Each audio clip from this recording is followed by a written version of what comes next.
من أهم وأحلى الكريب اللي ممكن تعمليه كريب رويال، حلو أوي، جميل، وأحلى حاجة فيه اللي هو معمول بحشوة خطيرة جدًا، وحشوة فعلًا هتعجبِك جدًا. هنجيب كده مع بعض الخلاط، كوبايتين من اللبن، معلقتين من السكر، بيضتين في حرارة الغرفة، وهنضيف رشة من الفانيليا، أنا ضفت باكوين عشان ريحة زفارة البيض. هنقلب كل المكونات ديّة مع بعض كويس، وأهم حاجة ما يكونش في أي تكتلات في المكونات. وهنضيف كوبايتين من الدقيق، وأهم حاجة عاوزين الدقيق يختفي معانا في المكونات، ما يكونش فيه أي تكتلات في الدقيق. وبعد كده هنضيف معلقتين من الزيت هنضربهم كويس، وما تنسيش تضيفي رشة من الملح بسيطة جدًا. هنجيب بولة تانية وهنجيب كوباية من الخليط اللي إحنا جهزناه هنضيفه كده في البولة، وهنجيب معلقتين من الكاكاو الخام، وهنضيف معلقتين من السكر، وهتضيفي معلقتين من الزيت، وهتضيفي 3 معالق من اللبن، هنخلطهم كويس.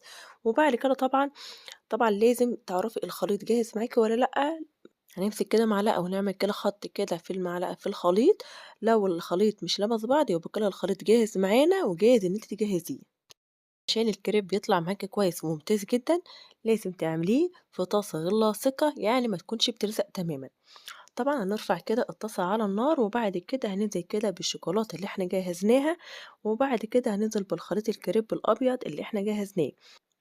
هنحاول كده نفرد كده الكريب الأبيض اللي إحنا جهزناه، تمام. أهم حاجة النار تكون نار هادية ما تكونش عالية، عشان لو عليتِ النار وأنتِ بتضيفي الشوكولاتة اللي هي على شكل ريال كده هتتحرق منِّك، تمام. فإحنا عاوزين النار تكون هادية تمامًا.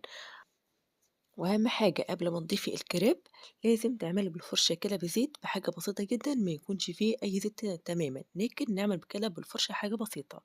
هاعمل معاكم كمان واحدة عشان تشوفوها. على فكرة هي مش صعبة ولا أي حاجة، هي سهلة، بس أهم حاجة في الخطوة ديّة نهدّي النار زي ما أنا قُلت لكم. طبعًا زي ما إحنا ما خلّصنا كده الكمية خلاص، ما شاء الله جميل جدًا ورائع، والله ممكن تاكليه كده كمان من غير أي شوكولاتة، لكن طبعًا عشان الأطفال. الشوكولاتة ديّة أنا مجهّزاها في البيت، إن شاء الله هانزّل لكم الفيديو.